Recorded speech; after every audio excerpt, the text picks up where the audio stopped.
जय हिंद। शशिकांत शर्मा चैनल में आप लोगों का हार्दिक स्वागत है। मैं शशिकांत शर्मा आप लोगों का स्वागत करता हूं।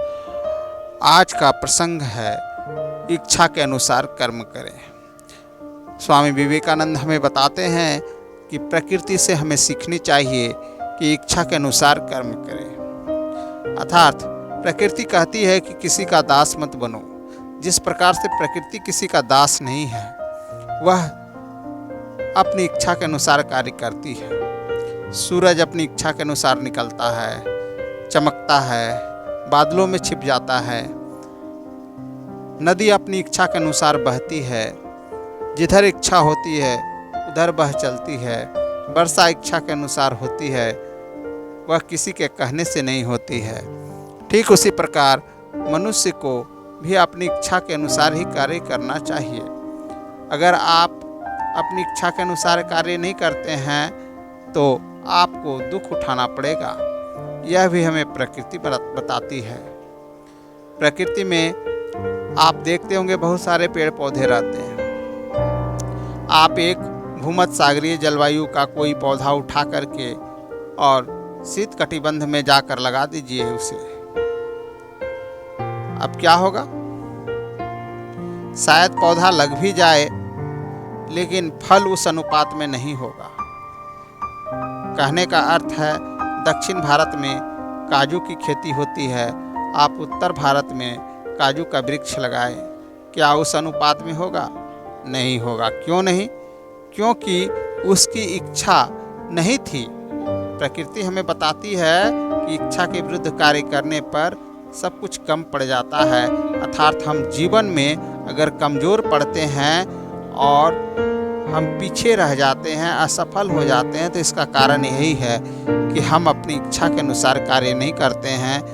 कार्य तो करते हैं। जिस प्रकार वह काजू का पौधा उत्तर भारत में लग तो गया, फल भी गया, लेकिन उस अनुपात में उत्पादन नहीं किया। उसी प्रकार से हम जिस कार्य में लगे हैं, लगे तो जरूर हैं, लेकिन जिस अनुसार उसमें उत्पादन होना चाहिए उस अनुसार हम उत्पादन नहीं कर पा रहे हैं और इस कारण से हमारा उपज कम पड़ गया और हमें कम लाभ हुआ और हम गरीब हो गए।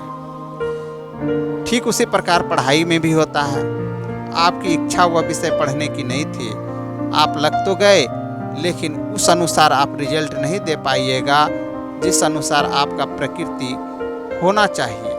यानी कहने का मतलब है, यदि आपको साइंस पढ़ने की इच्छा थी और आपने आर्ट्स पढ़ना आरंभ कर दिया तो आपका प्रकृति साइंस का है, तो आप आर्ट्स में उस अनुसार प्रदर्शन नहीं कर पाएंगे। या आर्ट्स का प्रकृति है आपका और आप साइंस जबरन पढ़ रहे हैं, दबाव में पढ़ रहे हैं, पढ़ तो रहे हैं, लेकिन आप उस अनुसार जो है आप परिणाम नहीं दे पाइएगा, आपका मार्क्स कम पड़ जाएगा। उसी तरह बिजनेस व्यापार के साथ भी होता है।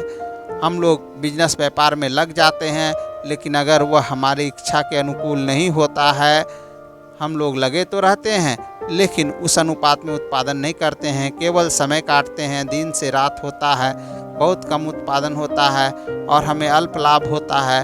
परिणाम स्वरूप हमारा व्यापार घाटा में चलता है और हम जीवन में पीछे रह जाते हैं। उसी प्रकार नौकरी में होता है।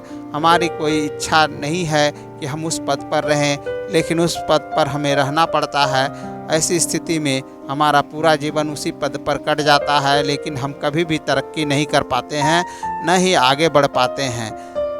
यानी कहने का अर्थ है कि एक पोस्ट पर रहते हुए हम लोग दूसरे पोस्ट पर नहीं जाते हैं। और अगर हमारी इच्छा के अनुसार अगर काम मिल गया तो हम बहुत तेज़ी से तरक्की करते हैं और आगे बढ़ते हैं। तो हर जगह यह प्रकृति का नियम लागू होता है। आपकी जैसी प्रकृति होती है आपको उसी अनुसार जो है चलना चाहिए। आपको यह कभी नहीं सोचना चाहिए कि हमें किस अनुसार कार्य करना है, हमें कौन अच्छा कहेगा कौन खराब कहेगा। नहीं, आपकी रुचि जिसमें है आप रुचि के अनुसार कार्य करें, अन्यथा आप डूबते चले जाएंगे। और अगर आप अपनी रुचि के अनुसार कार्य करेंगे, अपनी इच्छा से कार्य करेंगे, अपनी प्रकृति के अनुसार कार्य करेंगे, तो एक समय आप उस तरह से उदित होंगे जैसे सूरज जो है आसमान में निकलता है और चमक जाता है, उसी प्रकार से आप भी एक बार चमकेंगे। जय हिंद।